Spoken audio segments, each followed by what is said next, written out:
there are also subsequent decisions that were issued. But you go back maybe to the 2000 decision as the landmark decision that really set the groundwork for water law and water rights in Hawaii. And one of the key parts of that decision has to do with what they call the Public Trust Doctrine.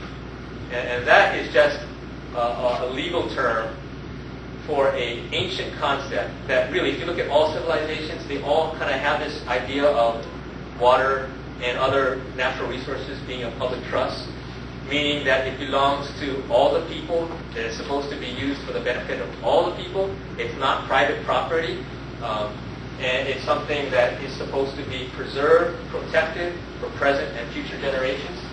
And the Waiahole case really is a leading case, not just in Hawaii, but across the nation. People have been recognizing this case as a leading case on the public trust doctrine.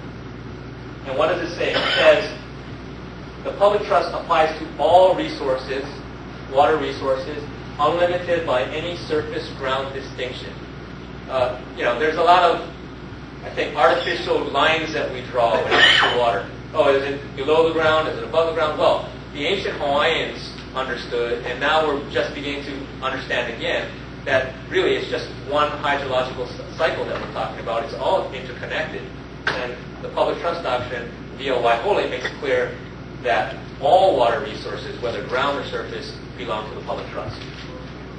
And when the public trust doctrine also includes the concept of trust purposes, and this just means the kinds of purposes, the kinds of uses of the public that the public trust doctrine protects.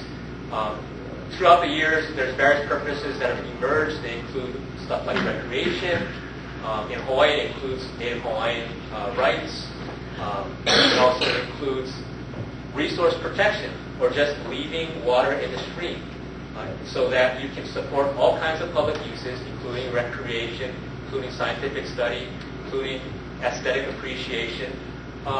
Just the inherent value of leaving a stream like it is and allowing it to flow freely.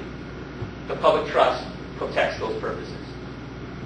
And the court made clear that because resource protection is the protected purpose of the public trust, this disposes of any portrayal of retention of waters in their natural state as waste.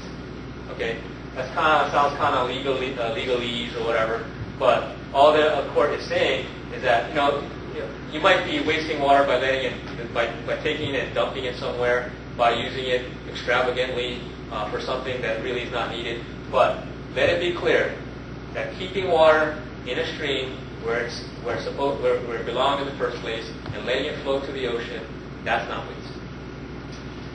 And the public trust also establishes a presumption in favor of these public in-stream trust purposes.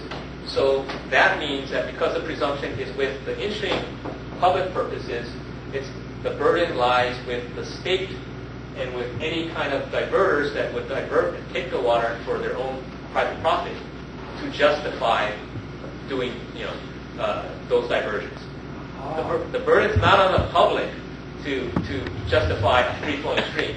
No, the burden is on the other folks that want to take water out of the stream to say why they ought to do that, why it's appropriate, why they have the entitlement to do